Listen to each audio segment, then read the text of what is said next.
Boa tarde, senhoras e senhores, boa tarde, Brasil. Sejam bem-vindos aqui a uma edição especial de uma live da Smart 3. É uma live que integra um evento que ocorreu no Centro Cultural da Justiça Federal, no Rio de Janeiro. O evento ocorreu presencialmente nos dias 13 a 15 de março. Perdão. E agora, no dia 16, esse evento chamado Algoritmo, né, ele tem agora um lado online que vai ocorrer hoje, uma pequena palestra sobre uma reflexão envolvendo a liberdade e a privacidade. E eu quero agradecer, em primeiro lugar, ao Centro Cultural, ao seu diretor, o desembargador Reis Fried, a equipe, a Elaine, a Luciana, a Alpina, toda a equipe que nos recebeu com muito carinho, é um lugar maravilhoso. E eu não posso também, eu tenho que lembrar de agradecer os nossos, as pessoas que participaram, o nosso público. Eu tenho que agradecer nominalmente o Felipe Espósito, o Lincoln Werneck, o Daniel Becker, a Ana Paula Lobo, o Edilson Lima, o Rodrigo Bandeira, a Luciana Nunes, o Daniel Cossi, o Oswaldo Sestário, o Daniel Marques, que foram pessoas, né, que de certa forma fizeram esse evento acontecer. Sem eles o evento não teria acontecido. E cada um deles, área de TI, advogado, jornalista, psicólogo, trouxe uma visão riquíssima, interessantíssima sobre a tecnologia e a internet. Não foi uma visão assim de pessoas que estão encantadas com a internet. Foram visões sérias de pessoas que dominam sua área de conhecimento e que estão partilhando com a gente. Doutora Marcela Lobo, seja bem-vinda. Outros nossos colegas que vão aparecendo aí também sejam bem-vindos. E o que eu pretendo fazer aqui com vocês, eu sei que é um sábado à tarde, né? E às vezes é um pouco complicado de assistir alguma coisa. Eu quero fazer aqui uma abordagem bem leve. Eu prometo que eu vou mostrar um artigo de lei. Vou ser o mais assim, leve possível, porque eu quero fazer com você uma reflexão sobre liberdade, fake news e um pouquinho de privacidade, tá?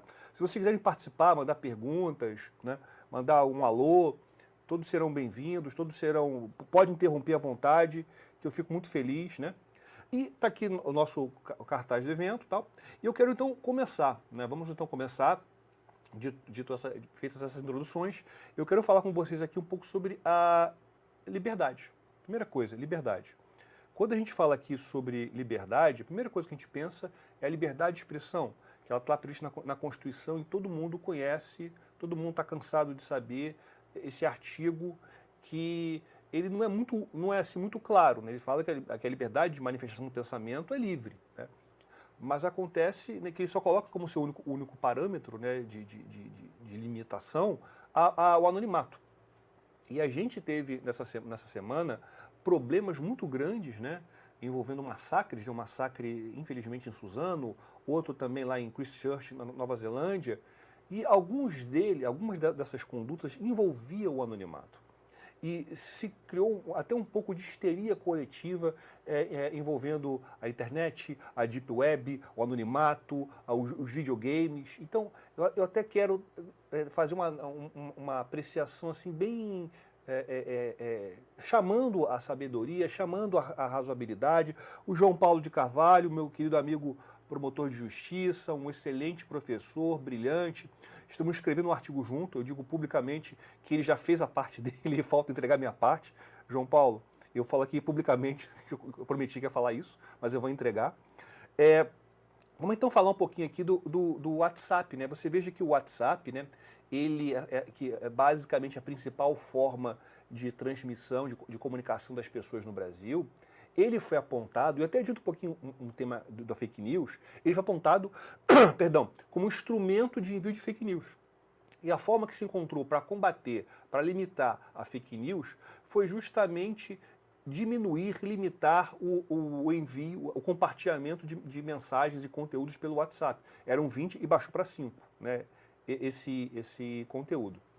E também a gente percebe que é muito complicado, por isso, controlar redes sociais. É muito difícil fiscalizar redes sociais, né? Aqui também no caso, por exemplo, do Facebook.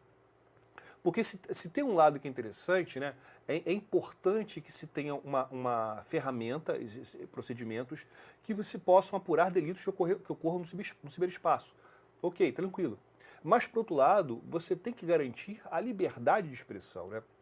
O desembargador André de Andrade, o diretor da Escola da Magistratura, ele tem um trabalho muito interessante sobre liberdade de expressão. E ele fala que os discursos de ódio, você deve ter um enfrentamento muito forte desse discurso de ódio, especialmente quando eles quando eles estabelecem uma conduta ativa, de agir. E nesses casos, principalmente no caso de Suzano, né, até eu coloco um slide aqui desse site ponte.org, o ponte.org, esse ponte.org, ele fez aqui um apanhado de todas as notícias envolvendo o Dogola Chan. Dogola Chan é um Chan, um canal, né? E essa expressão Chan vem justamente do 4chan, um famoso canal, uma famosa página de fóruns, alguns deles anônimos, mas predomina ali uma certa proteção ao anonimato e um certo caos, né? Que o próprio criador dele, o Christopher Multz, não falha a memória, ele prega isso. E essa ideia do 4chan foi levando para outros chans, o 8chan, também chamado de Infinite Chan, e o Dogola Chan, que ainda existe, né? Até parece que ele está hoje em dia mais na Deep Web, ele tem uma coisa mais voltada de ódio, principalmente porque surgiu um movimento nos Estados Unidos, que teve reflexo aqui no Brasil, dos incels, né, dos involuntary celibataries, né? Não sei se eu falei direito, mas os celibatários, os virgens involuntários, ou seja, são aqueles rapazes que, segundo o entendimento deles, né, eles não conseguem arranjar uma namorada porque as mulheres são interesseiras e só buscam homens que têm dinheiro e músculos. E são rapazes que normalmente não têm emprego, não querem fazer nada e, obviamente, né, não é culpa das mulheres, né, pelo amor de Deus. Então, esse grupo de incel tem um conteúdo de misoginia e alguns deles realizaram ataques a mulheres nos Estados Unidos. Dizem que aquele ataque que teve aqui no Rio de Janeiro, foi onde, produção? Teve um ataque numa escola? Teve um ataque na escola do Rio de Janeiro, parece que também foi fundamentado por essa filosofia, se é que é possível dizer isso. Então, o que acontece é que a gente percebe, né, que há uma organização em relação a isso. Mas é difícil de você verificar se esse discurso, se essa movimentação, ela se traduz no terrorismo como nós vemos. Porque, do ponto de vista político, sem dúvida nenhuma, há aí um terrorismo, porque você busca aí trazer uma instabilidade, uma insegurança na sociedade, né, causar um dano. Mas se você for reparar o conceito legal que nós temos no Brasil de terrorismo, é muito possível você não vai ter essa classificação. Então, de repente, nós não teríamos um enfrentamento das forças de segurança e até mesmo do ponto de vista criminal, do ponto de vista da persecução penal como um todo, mais efetivo, porque a lei não daria, aí aqui eu entraria numa outra discussão acadêmica, não trataria esse grupo como terrorista. E uma coisa que me deixou muito triste é que naquele massacre de Christchurch, na Nova Zelândia, basicamente o criminoso lá, o terrorista, ele transmitiu, ele fez uma live do massacre. Eu acho que nunca teve antes na história da humanidade, né? Foi realengo. Obrigado, Marcelo. Anderson, um abraço para você, meu amigo Anderson. Obrigado aí pela sua presença. Obrigado pela presença de vocês aí. Anderson, se lembrar, ainda bem que vocês estão aqui para me ajudar, porque a produção aqui esqueceu, de Realengo. Porque parece, gente, aí eu faço uma volta, o massacre de Realengo foi fundamentado nessa questão do ódio às mulheres, porque parece que a maioria das pessoas, a maioria das vítimas eram mulheres. Eram mulheres. Marcelo Fares, boa tarde. Então, veja bem, nesse caso do Christchurch, o criminoso, o terrorista, o assassino, ele transmitiu em tempo real. Eu acho que ele colocou uma GoPro, uma câmera em cima do fuzil, do rifle, da metralhadora, e saiu do carro e já foi metralhando as pessoas na mesquita. Parece uma coisa de games, né? Uma coisa de games. Parece uma coisa de games, né? Uma coisa assim absurda, uma coisa assim que não faz sentido. E outra coisa que eu acho importante comentar é que nós estamos também muito sensíveis. A nossa sociedade está muito sensível. Então, qualquer coisa ela interpreta como ofensa. É claro que aqui, evidente, é uma ofensa. Aqui é um absurdo. Mostra o quanto o terror ele se profissionalizou e utilizou ferramentas de de comunicação social. Mas a nossa sociedade realmente está muito sensível. Qualquer coisa é ofensa, qualquer coisa pode ser complicada. E a liberdade de expressão, ela não pode encontrar sempre como limite ofensa. Não é porque eu te ofendi que eu não posso exercer liberdade de expressão em regra. Então, muitas vezes o jornal que publica uma notícia que traz uma notícia, que traz uma informação verdadeira sobre um político que é corrupto, é claro que trouxe alguma ofensa a ele, trouxe um prejuízo. Mas essa ofensa ela é resguardada, é legítima, porque, afinal de contas, uma das funções dessa importante profissão do jornalismo é trazer a verdade. Mas voltando a essa questão do mundo assim muito sensível, olha só esse caso aqui. Olha isso, obrigado e abraço, André Fares, grande abraço aí, André. Olha esse caso aqui do metrô do Rio de Janeiro, como é que vocês interpretariam aqui? Deixa eu botar aqui para ajudar o zoom. Eu tenho aqui vou botar um apontador laser e o zoom, olha só. Eu tenho aqui um casal, né? Tenho aqui um casal negro bonito e tal, o rapaz com cabelo diferente, a moça bonita. É a linha 4 do metrô. E no outro lado da linha nós temos um casal branco. A pergunta é, essa publicidade, ela é preconceituosa? Porque nós temos aqui um casal branco no início da linha, um casal negro no início da linha e um casal branco no final da linha. Olha que complicado.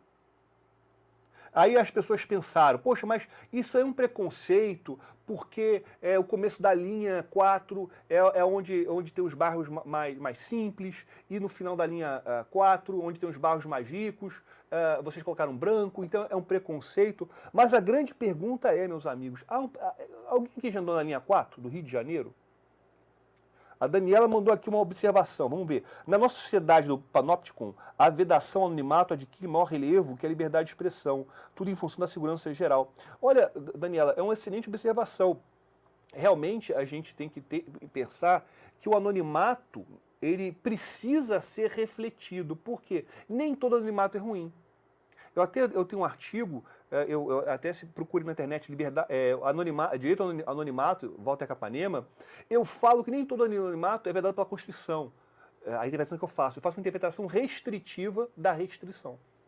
Ao meu entender, o anonimato ele é admitido quando você utiliza para proteger a sua privacidade, para proteger interesses e valores mais caros. E eu dou um exemplo muito simples disso. O Disque Denúncia, os narcóticos anônimos, os alcoólicos anônimos. Né? Simone Soares, né? Silvia, um beijo. Né? Silva ou Silva, não sei se é homem ou mulher, mas está aí o beijo. A questão, meus amigos, voltando aqui, em relação ao metrô do Rio de Janeiro, a produção, obrigado, colocou ali, eu não vejo racismo aí. Porque, veja bem, eu acho que a linha 4 liga Ipanema, não é isso? A Barra. Não é isso? Ricardo aí presente. Acertei, gente. Linha 4, Ipanema. Produção é isso? Ipanema é um bairro bom. Barra também é um bairro bom. O bairro é mais longe e tal, mas é um bairro bom também. Então eu não vejo racismo aí. Mas teve gente que falou o seguinte, mas Walter, tem racismo sim, porque eles estão separados. Mas, pomba, eles vão se encontrar no metrô, cara. Qual é o problema disso? Então eu vejo que são sensibilidades muito grandes, que de certa forma acabam, de certo jeito, fazendo que as pessoas tenham medo de se expressar. Poxa, eu vou botar um post lá, vão achar que isso é preconceito, vão achar que é racismo, por melhor que seja a sua intenção. Então, qualquer coisa pode dar margem para uma interpretação ruim. E isso dificulta, né? Isso desanima as pessoas. Boa noite, boa tarde, Juliana. Boa noite, boa tarde. Boa tarde, Juliana. Obrigado pela presença. Um grande beijo. Mas, meus amigos, aí vem uma questão interessante ainda sobre a liberdade de expressão e sobre a própria liberdade. Veja que a questão envolvendo o massacre lá de Realengo, deixa eu só passar aqui. Põe na tela, produção, por favor. Olha só, esse rapaz aqui do lado direito foi um dos assassinos, né? Que até parece que foi ele que se suicidou e tal. E aqui um personagem de um jogo, se não falei a memória, é o jogo Call of Duty, né? Um jogo famoso e tal. Né? Ou seja, ele estava, de certa forma, trajado tal qual o jogo. A grande pergunta é, videogames incentivam assassinatos? Videogames provocam isso?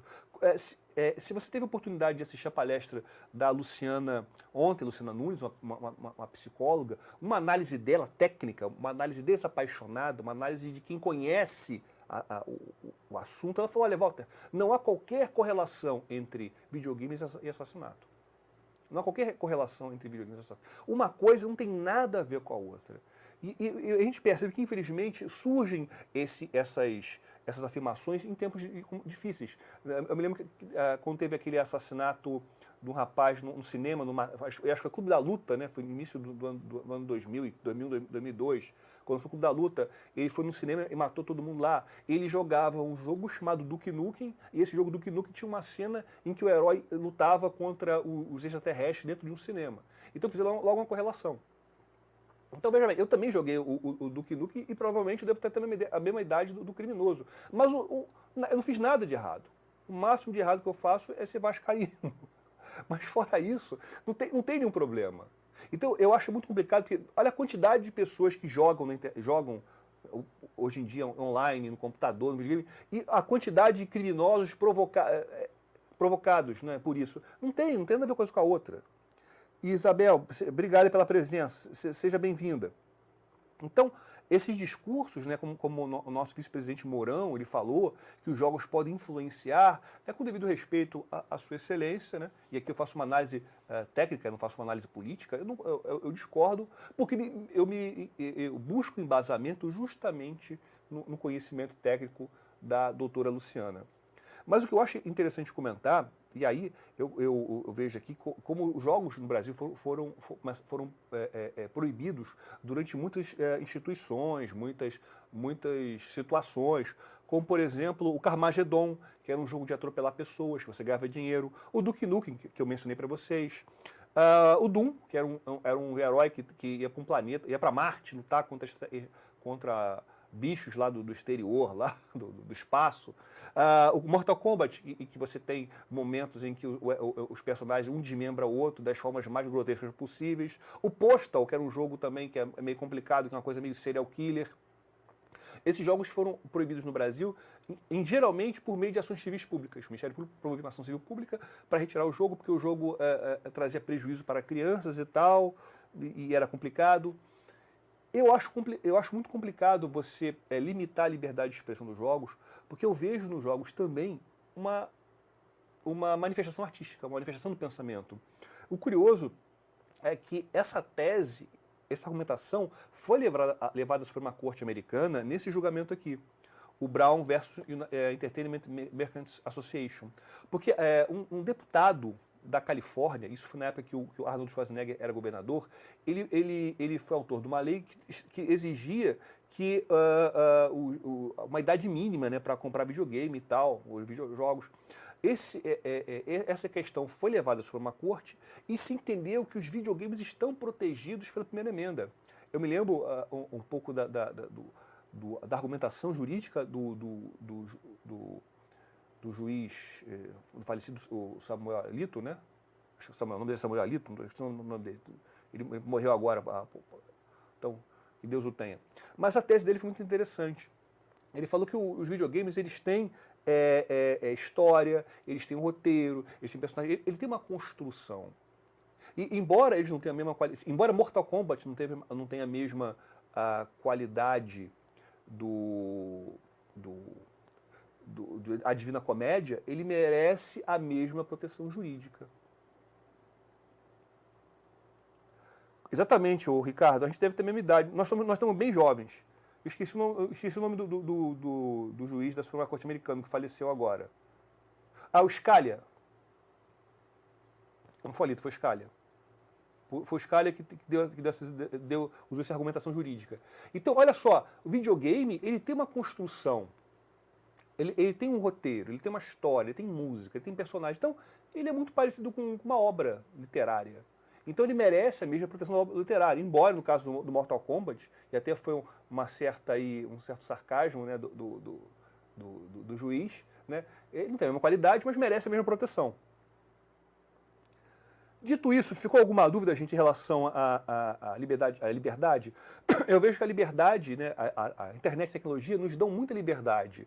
E a gente tem que buscar realmente meios não de sufocar essa liberdade, dessa nova liberdade trazida pela tecnologia, mas principalmente buscar meios jurídicos que garantam o exercício dessa liberdade. Ok? Alguma dúvida aí, meus amigos? Vai ter que tomar aqui uma aguinha. Fazendo mexendo o copo que eu ganhei lá de Sergipe. Alguma dúvida? Podemos prosseguir?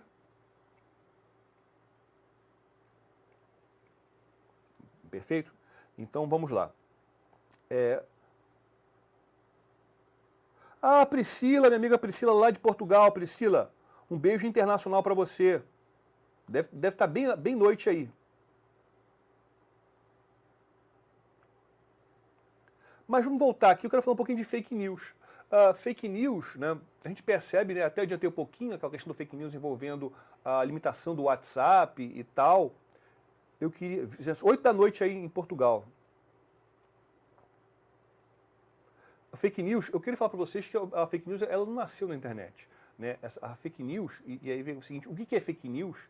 Eu veria aí que a fake news é toda desinformação, é toda informação falsa que busca trazer um prejuízo ou trazer um benefício a alguém.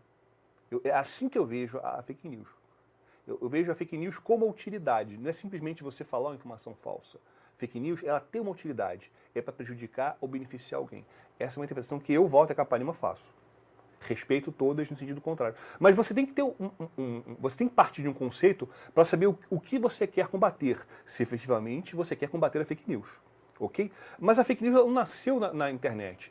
E você pega aí desde a época, sei lá, de Roma e tal. Eu acho que a fake news como desinformação, como benefício, e até uma fake news positiva, foi utilizada na Segunda Guerra Mundial pelos aliados na Operação Fortitude. Essa Operação Fortitude era uma operação que os aliados eles queriam mascarar o local de ataque, o local de partida das tropas aliadas rumo à Fortaleza Europa, rumo à França. Porque os nazistas sabiam que em algum momento eles seriam atacados pela França, eles tinham essa ideia, mas não sabiam por onde. Então os aliados, eles ajeitaram vários tanques de guerra de papelão, de madeira, caminhões, tudo em uma área específica da costa da Inglaterra. Inclusive, em alguns casos, ele colocou lá, até para dar um fundo, um aspecto mais teatral, o General Patton. O General Patton foi um dos grandes generais da Segunda Guerra Mundial. Ele expulsou os nazistas da África, né, o Rommel, né, o raposo do deserto. Então o nazista pensava, caramba, tem um monte de tanque de guerra lá naquela área tal, e tal Patton lá, caramba, vão invadir a gente por lá. E era pura desinformação. Os aliados invadiram por outros lugares. Então é uma desinformação aí positiva. Daniela aqui falando, né, Lacan explicava a histeria de Emma Bovary, que poderia ser aplicado aos jogos. Quem já apresenta algum problema mental pode ser afetado. Você fala, Daniela, a questão do jogo potencializar a doideira, né? Mas eu acho, assim, qualquer estímulo pode potencializar alguma doideira. De repente um filme, né? Star Wars, a pessoa começa a ver Star Wars, acha que ele é um Jedi e começa a querer movimentar as coisas com o poder da mente. Eu até entendo, no Museu de Terror de Budapeste, eu acho que quando o sujeito é doido, ou tem predisposição para ser doido, qualquer estímulo vai poder atraí-lo. E o jogo vai ser um deles. E trazendo para a nossa realidade aqui do Brasil, voltando a fake news, interrompa quando vocês quiserem, gente. Interrompa que eu pego o gancho e foto. Não esqueço, não. Aqui se vira nos 30.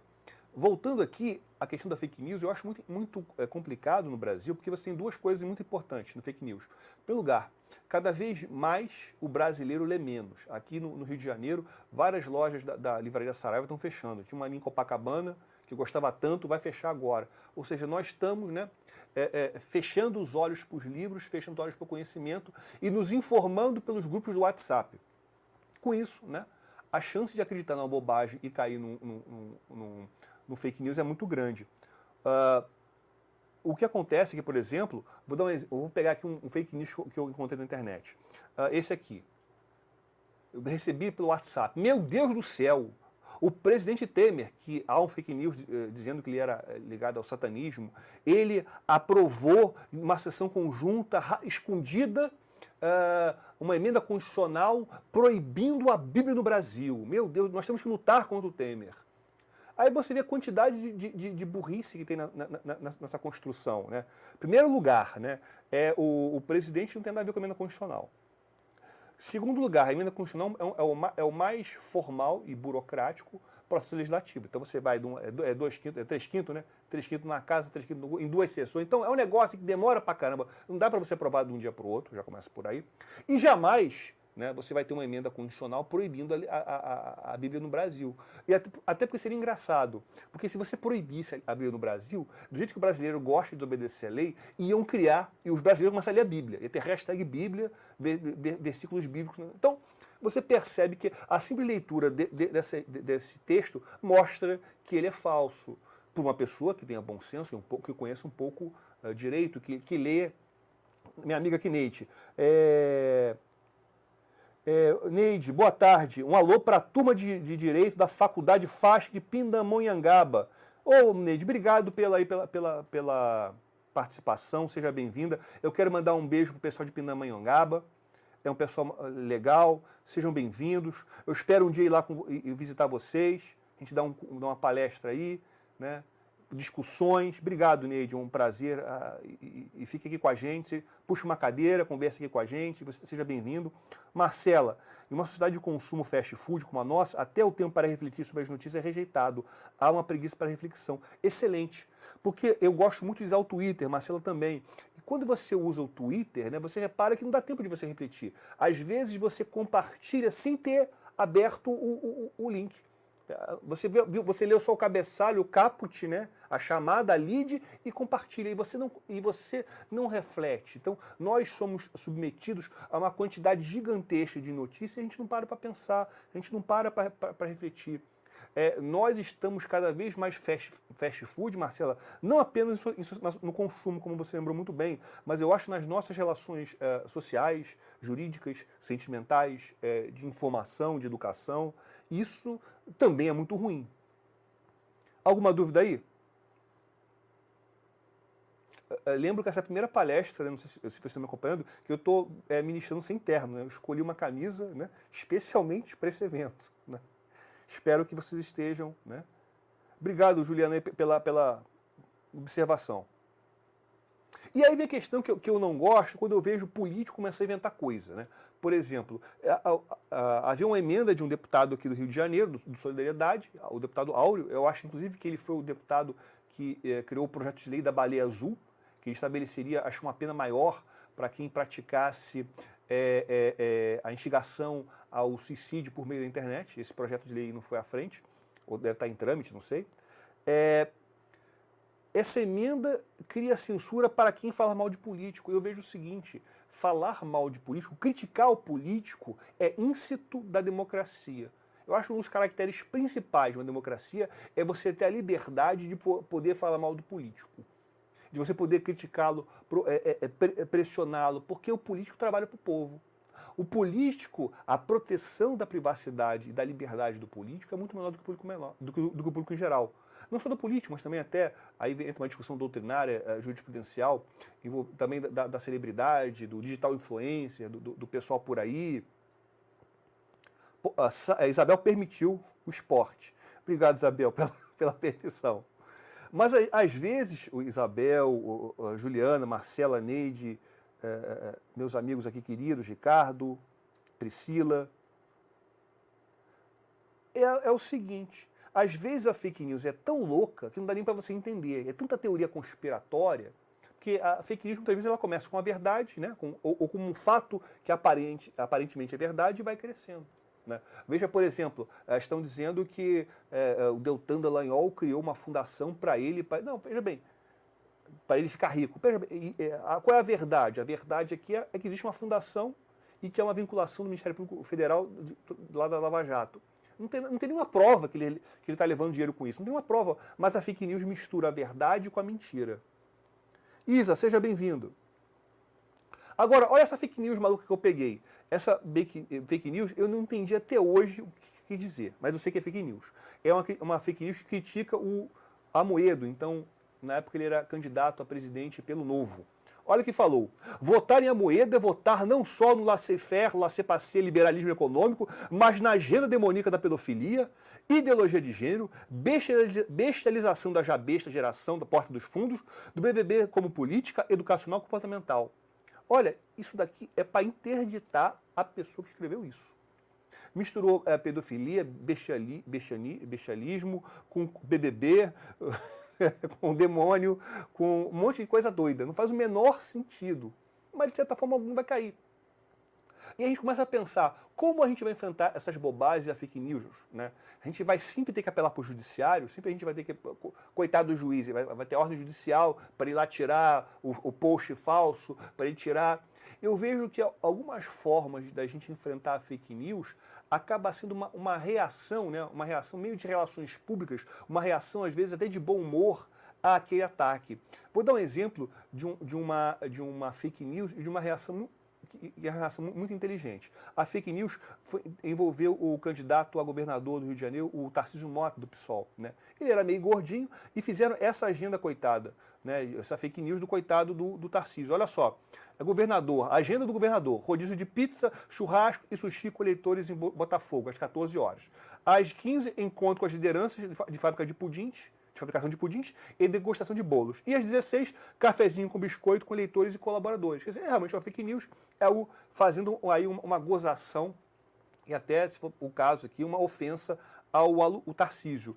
E ele deu uma resposta muito interessante aqui, que foi a seguinte, deixa eu dar um zoom para ficar melhor. Estão espalhando esse meme na internet. Acho um absurdo. Se me conhecessem, saberiam que a programação correta envolveria pastel com caldo de cana pela manhã e cerveja com salaminho à noite. Precisamos, de fato, conversar sobre a gordofobia. Então, eu acho que ele foi brilhante.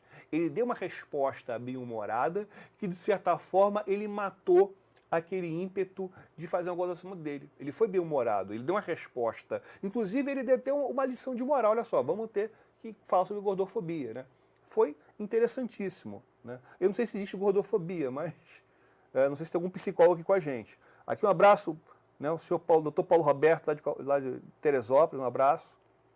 Mas fake news não é apenas piada, fake news não é apenas uma gozação, não é apenas vinculação aí com questões conspiratórias. Fake news pode trazer morte, como foi o caso, um triste caso de uma moça, eu acho que é de Guarujá, São Paulo, que ela foi assassinada, isso quase que ao vivo na internet, né? Porque surgiu um boato de que ela era bruxa e fazia cerimônias macabras, demoníacas, magia negra com crianças, né? Então foram na casa dela, tiraram ela, jogaram para a rua, ela foi torturada, ela foi barbarizada pelas pessoas, isso foi filmado e ela foi assassinada. E era tudo mentira. Então vejo, isso daí é muito grave. Isso daí mostra que essa fake news é muito pior do que a gente possa imaginar. Qual a reforma, Isa?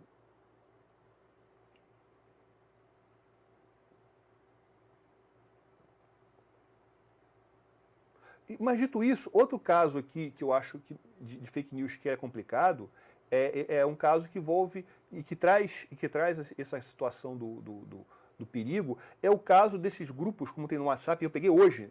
Isso aqui eu peguei hoje, um print hoje, tá até a minha carinha em cima aqui no WhatsApp, do Facebook, grupo do Facebook, que fala sobre pessoas, os anti-vaxxers. O anti-vaxxer são as pessoas que é um movimento contrário às vacinas, porque esse movimento contrário às vacinas entende que as vacinas deixam as pessoas com problema mental, que são criadas para matar, contém remédios, contém elementos que dão câncer, contém coisas que cortam a virilidade, é para deixar uma sociedade de pessoas estéreis.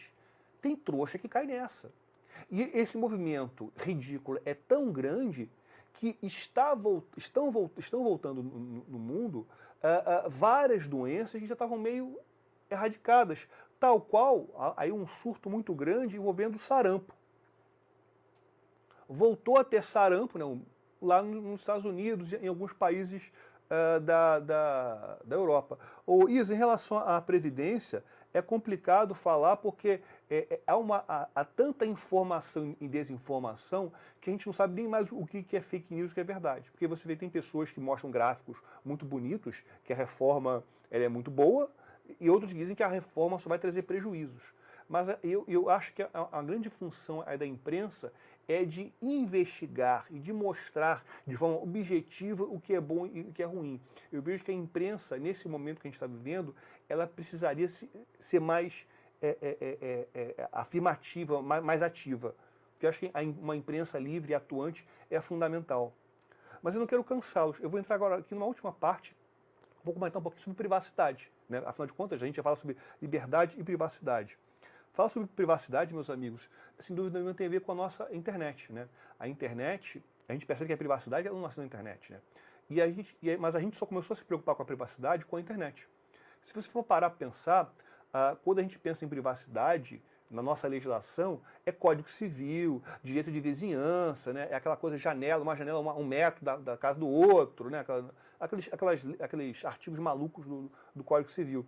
Mas com a rede social, com esse constante monitoramento por meio de celulares, computadores e tal, o que acontece aí? Nós estamos o tempo todo produzindo informações, muitas vezes sem saber, portanto inconscientemente, e essas informações são capturadas, tratadas, e nós somos analisados e julgados com nossos dados pessoais. Então, eu acho interessante e importante comentar que a internet, os nossos dados pessoais que estão expostos na internet, eles dizem muito da gente, dizem mais do que a gente gostaria, né?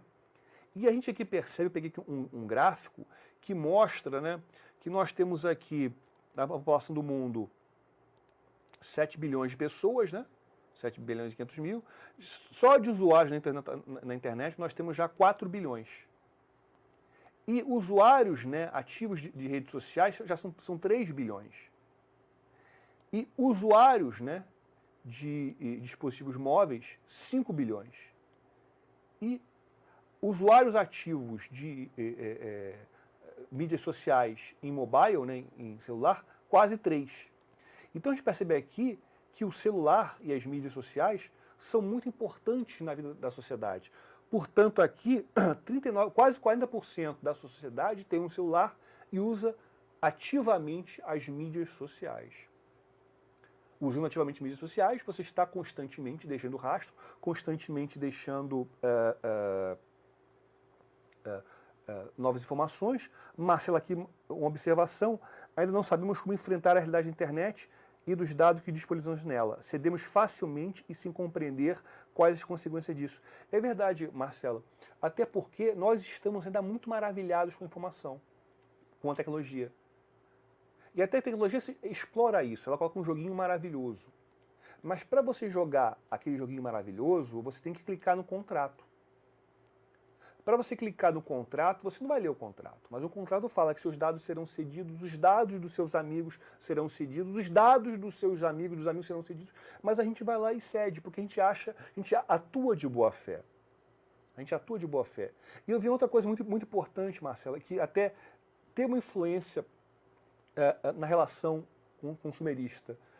Quando nós assinamos um contrato, né, um termo de uso no conceito jurídico, com essas empresas, redes sociais, a gente não tem a certeza, a gente não sabe como esse contrato está sendo executado. Ou seja, se a empresa promete não capturar os nossos contatos telefônicos, eu não sei efetivamente se isso está acontecendo. Portanto, estamos cada vez mais, numa leitura consumerista, vulneráveis e hipossuficientes. Concordam com isso? Essa capa aqui da Bloomberg Business Week, dessa semana, é fantástica. Né? Ela tem aqui a expressão do Zuckerberg, do Mark Zuckerberg, o dono do Facebook, Instagram e WhatsApp, naquele famoso depoimento dele no Congresso americano, aquela expressão dele já de um pouco de pavor, e aqui um código. E esse código aqui nada mais é do que um código de pedir desculpa. Né? Mas olha, toda vez que eu for chamado, né, eu já tenho um algoritmo, e aí vem eu faço remissão ao tema do nosso, ao nome do nosso, ao título do nosso evento, ele já tem um algoritmo de pedir desculpa. Eu me desculpa, eu prometo não fazer mais, eu não vou repetir isso, tal. Aí pega o Zuckerberg de novo com a boca na botija. Me desculpa, eu não posso fazer mais isso. Facebook é uma empresa que cuida das crianças, tem amor pelo Papa e tal. Não é nada disso. E a gente percebe, portanto, que é uma reação natural do legislativo, da sociedade, para cada vez mais proteger os dados pessoais. A União Europeia, desde a diretiva de 95, já está uma preocupação com isso. Ela teve a GDPR, né, que ela entrou em vigor em 2018, maio de 2018. E nós temos agora a nossa querida LGPD, ou LGPDP, ou alguns até chamam de LGBT. Eu não sei mais, eu sei que é Lei Geral de Proteção de Dados Pessoais, mas estão chamando de LGPD, que assim seja. Essa lei ela foi celebrada, né, como um grande passo na proteção da privacidade e principalmente, mais ainda, a proteção de todos os nossos dados pessoais. Porque protegendo nossos dados pessoais, e aí eu faço um vínculo com a liberdade, nós seremos mais livres. O Felipe Espósito, na palestra dele, ele falou isso. Se você não tem a proteção da sua privacidade, você não se sente livre. Mas será que a LGPD, BB, ela protege efetivamente isso? Ela garante a nossa proteção? O problema, meus amigos, é o seguinte, será que essa lei vai pegar? Porque a lei no Brasil tem que pegar. E a lei só pega quando você tem uma forma de impor multas. Ou como os americanos gostam, os acadêmicos, enforcement, né, para botar multa no pessoal. A gente tem aí a Agência Nacional de Proteção de Dados, né, que ela foi criada por uma medida provisória. Ela é um órgão da Presidência da República. Imagine um órgão da Presidência da República, perdão, fiscalizando todo mundo que faz tratamento de dados no Brasil. Desde da farmácia da sua esquina, até a Microsoft, até o Facebook, até um colégio. Vai ter que ter muita gente para fiscalizar. E se ela não conseguir fiscalizar, não vai pegar, porque vai pensar o seguinte, poxa, eu vou ter que adaptar a minha empresa ao LGPD, né? Ter que sistema de proteção, de privacidade, de criptografia, de avisar quando tiver vazamentos, né? O Data Breach Notification. Mas se não tiver, não estão multando ninguém, ó. Então, beleza. Beleza. Não está multando ninguém. O curioso a gente perceber é que tal qual aqui o Zuckerberg ele tem um código para pedir desculpas, né? Ele também tem um código, meus amigos, para atuar com um lobby. Porque a gente percebe aqui que o Marco Civil da Internet, isso daqui eu acho que é da Observer, do jornal Observer, ele descobriu documentos que mostram que o Facebook atuou com um lobby muito grande na criação do Marco Civil da Internet. Ele influenciou vários acadêmicos, influenciou várias ONGs para defender os interesses deles. Nada contra o Facebook defender os interesses dele. Esses acadêmicos poderiam, olha, eu sou acadêmico tal, eu estou defendendo o Facebook. O grande problema é que esse pessoal induziu a gente em erro. Ele compareceu nos eventos, Marco Civil já, quando na realidade estava levando dinheiro do Facebook. Tem aí a questão do inquérito do STF para investigar as fake news na internet, né? Parece que colocou como relator o ministro Alexandre de Moraes, não foi isso, Marcelo? Foi isso? Mark parece um ser da Terra-média. Eu juridicamente, eu não sei se eu posso... Em tese. E aí, olha só que interessante. Mas aí a LGPD vai botar multa. A LGPD é muito poderosa, vai botar multa. Só quem pode botar multa, as sanções administrativas da LGPD só podem ser impostas, de acordo com a expressa previsão legal, pela autoridade nacional. Isso é o artigo 52 da lei. Mas vamos analisar o artigo 52, eu prometi que esse seria... Eu falei que seriam um artigo, são dois. Um outro artigo da LGPD que mostra a multa. Olha só a multa. Deixa eu botar aqui para vocês. O artigo 52, né, da LGPD. Os agentes de tratamento de dados, ou seja, as empresas, né, que têm relação jurídica com a gente e as empresas que analisam esses dados, né, que fazem o tratamento dos dados, eu estou usando aqui um conceito bem rudimentar, em razão das infrações cometidas às normas previstas nessa lei, ficam sujeitos às seguintes sanções administrativas aplicáveis pela autoridade nacional. ou seja, não pode ser o Ministério Público, só a autoridade nacional. Quais sejam? Inciso 2, multa simples de até 2%, olha só isso, 2% do faturamento da pessoa jurídica de direito privado, grupo ou conglomerado no Brasil, no seu último exercício, excluído os tributos, limitada no total a 50 milhões de reais por infração. Então, isso no Brasil. Então, se for uma multa imposta, por exemplo, ao Facebook, nada contra o Facebook, gente. Por favor, Zuckerberg, não vai olhar meu perfil, minhas DMs. Se for do Facebook, só pode ser o faturamento do Facebook no Brasil, a base de cálculo, não no mundo. Então, veja bem, uma forma que a lei já nos garante, né? Uma forma que a lei já garante, para quem quiser desobedecer a lei ou ter multas pequenas, é ter a base principal de operação no exterior.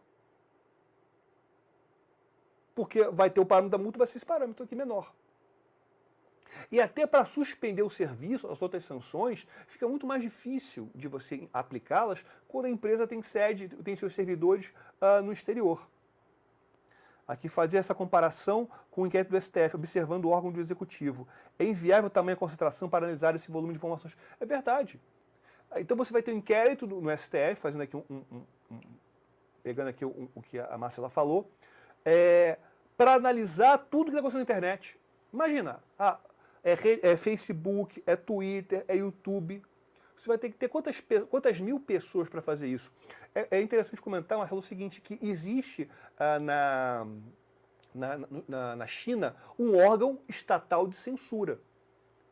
Um órgão estatal que analisa todas as redes sociais, todos os posts das redes sociais que eles têm lá. Mas a diferença é que lá é um país onde você tem um estado muito grande. Então, reza aí a lenda, tem alguns pesquisadores que calculam que há entre 40 a 100 mil censores oficiais. Gente que fica na internet só para isso. Imagina esse inquérito do STF, que é complicado. Meus amigos, eu acho que eu falei até demais aqui, foi bastante tempo. Vocês gostaram dessa live? Gostaram? Eu quis mostrar para vocês que a internet é maravilhosa, que a internet é incrível, até para quem assistiu a nossa palestra, as nossas palestras presenciais, viram que nós fizemos uma análise sobre segurança, o Edilson fez uma palestra belíssima sobre as seguranças que você tem que ter no dia a dia, o Daniel Becker falou da questão das criptomoedas, que nós devemos ter cuidado com as criptomoedas. A Ana Paula Lobo, minha querida amiga, ela falou sobre jornalismo digital e falou que não existe jornalismo digital, já começou assim. E a Ana Paula gosta do Marco Civil, e eu odeio o Marco Civil, mas eu gosto da Ana Paula. Que mais aqui? O Lincoln, meu querido amigo Lincoln, ficou muito tempo sem palestrar e voltou a palestrar, fez uma palestra belíssima sobre a importância da segurança, da educação digital. E o Lincoln falou uma coisa muito interessante, da educação e da cidadania digital. E quando ele falou isso, automaticamente teve um vínculo com a palestra do nosso querido amigo Rodrigo Bandeira. O Rodrigo Bandeira, vice-presidente da Associação Brasileira de Comércio Eletrônico, ele falou sobre os cuidados que a gente tem que ter para fazer compras online. Mas ele falou também do aspecto de você ser um bom cidadão, de ser uma boa pessoa, de você ter uma preocupação em atuar corretamente na internet e fora dela. O Oswaldo Sestário, ele fez uma palestra incrível explicando a Constituição da Confederação Brasileira de Esportes Eletrônicos e o quanto os esportes eletrônicos são importantes para a nossa sociedade. O desporto eletrônico é saúde, é lazer, é vida também. Não é uma coisa que alguns dizem de estabelecer mortes, né, de assassinos, de malucos, não. Não tem nada a ver com isso. Nós também tivemos a palestra da Luciana, que foi sensacional e num momento muito oportuno, comentando a questão de Suzano, a questão dos vícios na internet. Nós tivemos a palestra surpresa do Daniel Marques, que fechou com chave de ouro, fazendo uma abordagem de Platão com Aristóteles, com inteligência artificial. Olha, foi uma coisa fantástica. Eu só posso agradecer a todos vocês. Eu sei que depois de ter falado tudo isso, vocês ficaram assim com vontade de assistir, né, essas palestras que foram presenciais. E a gente está aqui com uma conversa com o Centro Cultural de Justiça Federal para que eles forneçam, né, os vídeos e que a gente possa disponibilizar nesse canal do YouTube. Eu até vou pedir para que vocês assinem o nosso canal humildemente, né, que vocês possam aqui assinar o canal. Pedro, aqui, seja bem-vindo de Portugal, um grande abraço. Faço aqui um tradicional merchan da nossa página, smart3.br, mais3.com, que é uma página onde nós temos diversos cursos. Nós temos os cursos aqui a página principal. Nós temos aqui alguns cursos, tais quais o Direito Digital para Iniciantes, que está bombando, um grande sucesso. Nós temos também o curso de Cybercrimes, que também é o meu curso assim, do coração preferido, que é um tema que eu acho palpitante. Processo eletrônico, né, que é um processo, é um novo meio também de processal que as pessoas estão constantemente utilizando e é necessário. E, por último, a Lei Geral de Proteção de Dados, que nós fazemos uma abordagem prática, uma abordagem com professores maravilhosos, o Daniel Becker, o Thiago Novaes. Nós temos aqui também a Cristina Ferreira, e eu aqui fazendo aqui uma participação. É um curso muito interessante, uma análise assim bem hands-on. Juliana, obrigado aí pela participação, pelo seu joinha. Meus amigos, eu vou encerrar aqui. Vocês têm meus contatos. Eu quero agradecer a presença de vocês e mostrar que a internet ela é linda e maravilhosa. Ela não é um novo mundo, não é um novo mundo que a gente pensa. É um desdobramento da nossa vida real. E que nós possamos ser, nessa internet, com a mesma boa vontade, com o mesmo amor, com a mesma cidadania que nós temos na nossa vida presencial humana. E a internet, portanto, ela não vai acabar com a liberdade e com a privacidade. Eu vejo que a internet vai ser uma forma um instrumento da gente proteger esses dois direitos fundamentais para a nossa vida. Dito isso, eu não sei se fez sentido o que eu falei, mas dito isso, meus amigos, minhas amigas, muito obrigado e até o próximo vídeo. Um grande abraço.